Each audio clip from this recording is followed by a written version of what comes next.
Hello guys, स्वागत है आप सभी का आपका अपना YouTube channel Bihar study point. और आज हम लेकर आए हैं क्लास 10th का मैथ प्रश्नावली 7.2 का प्रश्न संख्या 5 के संपूर्ण हल।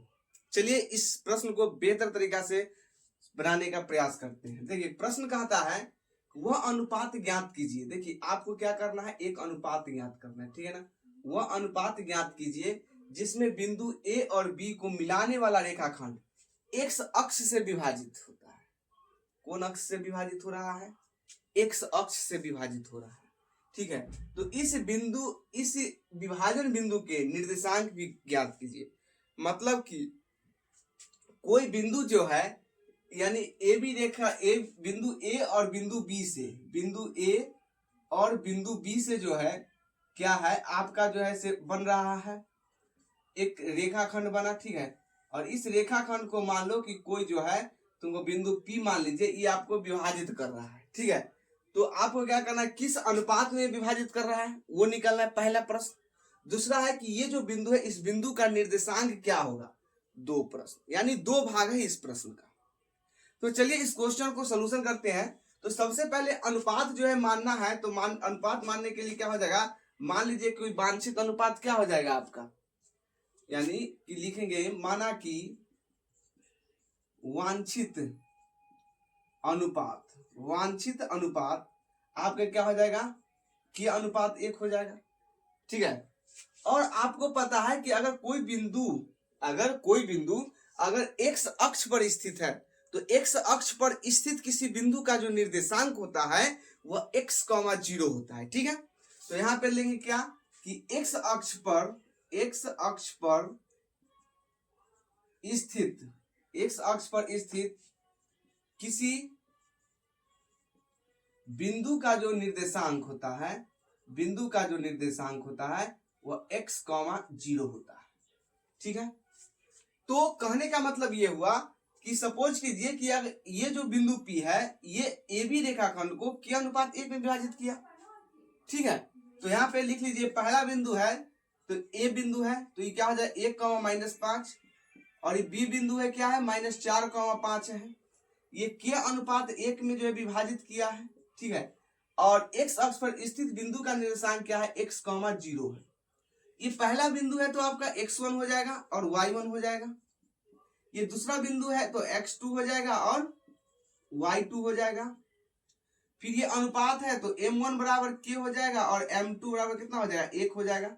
और ये x अक्ष पर स्थित बिंदु है तो ये x का वैल्यू क्या हो जाएगा x होगा और y का वैल्यू क्या हो जाएगा 0 हो जाएगा। लिखेंगे इसीलिए विभाजन सूत्र से चलते हैं, ठीक है।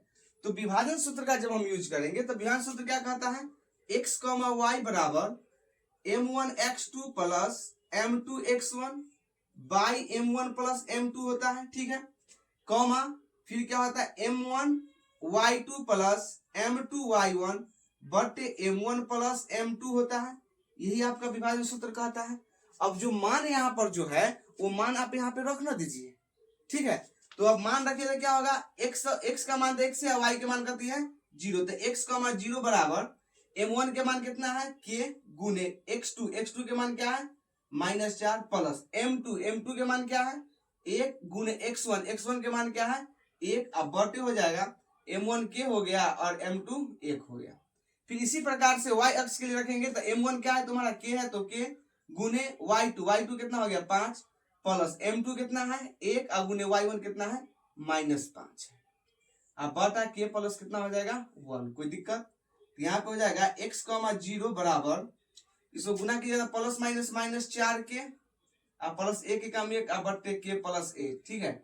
इसको गुना कीजिएगा 5 में किसे 5 के प्लस माइनस 5 अब बटे क्या हो जाएगा के प्लस 1 हो जाएगा, ठीक है। अब यहाँ पर देखिए x, यहाँ से अब आप x अक्ष लेकर चलिए चाहे y अक्ष लेकर चलिए। देखिए अब यहाँ पे x अक्ष के तो मान नहीं दिया है तो x अक्ष हम छोड़ देते हैं और y अक्ष के मान 0 दिया है तो y अक्ष लेकर चलेंगे। तो यहाँ पर लिखेंगे क्या y अक्ष से y एक अक्ष से आप चलते हैं तो क्या हो जाएगा 0 बराबर ये y अक्ष है और ये क्या है y अक्ष है तो 0 बराबर कितना हो जाएगा 5k-5 बटे k प्लस 1 बटा में कुछ नहीं, 1 दीजिए, क्रॉस गुना कीजिए। ठीक है, अब देखिए 5k प्लस 1 में 5k-5 में अगर 1 से गुना कीजिए क्या हो जाएगा, 5k-5 होगा। अब बराबर 0 में k प्लस 1 में गुना कीजिए तो क्या हो जाएगा 0। तो 5k बराबर 0, बराबर इधर प्लस इधर आएगा माइनस है, इधर आएगा तो प्लस। तो 5k बराबर हो गया 5, इसलिए k बराबर हो गया 5/5, 1 मरतबे चला गया। k का मान क्या आ गया 1। तो देखिए हम वांछित अनुपात क्या माने थे, k अनुपात 1, तो k का मान निकल गया कितना, 1 निकल गया। यानी बिंदु P जो है ए बी रेखाखंड को 1:1 में विभाजित किया है। ठीक है, यहां पर लिखेंगे, इसीलिए वांछित अनुपात बराबर क्या है, k अनुपात 1 है। k के मान 1 निकला है तो 1:1 आपका निकल गया।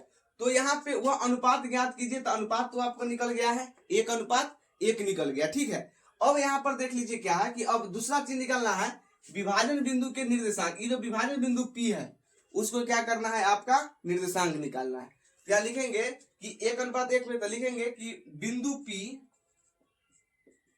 P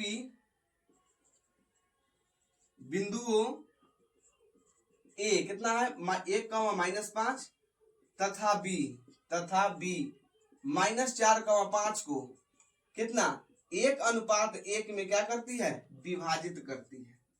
1:1 में क्या करती है, विभाजित करती है।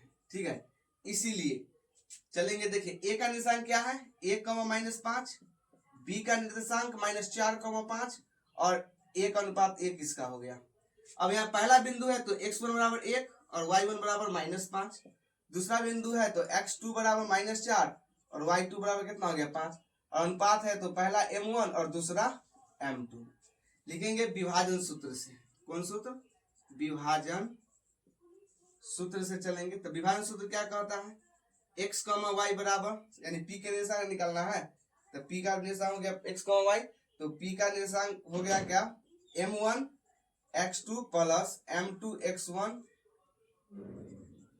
बटे m1 प्लस m2। ठीक है, फिर चलेंगे m1 y2 plus m2 y1 बटे m1 प्लस m2। ये आपका क्या है, विभाजन सूत्र है। ठीक है, ये सब चीज को मिटा देते हैं, आप इसको जो है वीडियो बैक करके आप लोग लिख लीजिएगा। ठीक है, अब यहाँ पे फॉर्मूला जो बना है ना, इस फॉर्मूला पर क्या करना है, अब ये सब मान रख देंगे, आंसर आपका आ जाएगा। ठीक है, इधर से मिटा देते हैं। अब देखिए क्या होगा, यहाँ पर बराबर m1 के मान कितना है 1 है, तो 1 गुने x2 के मान क्या है -4 है, तो -4 हो जाएगा। फिर प्लस m2 के मान क्या है 1 गुने x1 के मान क्या है 1, अब बटा में क्या आ जाएगा 1 + 1, फिर कॉमा m1 के मान 1 हो गया गुने y2 है ना, तो y2 के मान 5 है तो 5 हो जाएगा। फिर प्लस m2 के मान 1 है और गुने y1 के मान कितना है -5 है, तो -5, अब बटे m1 के मान कितना हो गया 1 और m2 के मान भी 1, ये हो गया। अब इसको देखिए प्लस -4 प्लस 1 एकम 1 अब बटा 1 1 2 कॉमा 5 5 प्लस -5 बटे 2 हो गया। तो -3 में से प्लस 1 जाएगा तो -4 में से प्लस 1 जाएगा तो -3 बटे 2, 5 से 5 जाएगा 0 बटे 2। 0 में कोई भी अंक से भाग देते क्या आता है 0 आता है, तो 0 हो गया -3 बटे 2 यानी कॉमा 0, यानी कि ये बिंदु का जो निर्देशांक हो गया -3 बटा 2 कॉमा 0 आ गया है। देखिए x का मान क्या हो गया -3 बटा 2 और y अक्ष के मान 0 हो गया, क्योंकि x अक्ष पर स्थित बिंदु है। ठीक है, तो लिखेंगे नीचे जो आंसर हो गया लिख देंगे, अतः वांछित अनुपात जो निकला क्या निकला, वांछित अनुपात क्या है आपका 1:1 आपका हो गया। और बिंदु P का जो निर्देशांक हो गया, P का निर्देशांक निकल गया, क्या निकल गया -3 बटा 2 0, और यही तुम्हारा क्या है आंसर है। ठीक है ना, यही आप लोगों का क्या है आंसर है। तो इस प्रकार से आप प्रश्नावली 7.2 के प्रश्न संख्या 5 को बहुत ही आसान भाषा में सॉल्यूशन कर सकते हैं। ठीक है, तो चलिए इस वीडियो को बारीकी रूप से देखिए, समझिए और अगर हमारा वीडियो बेहतर लग रहा है तो हमारे चैनल को लाइक शेयर एंड सब्सक्राइब जरूर करें। फिर मिलते हैं अगली वीडियो में, तब तक के लिए best of luck and thank you.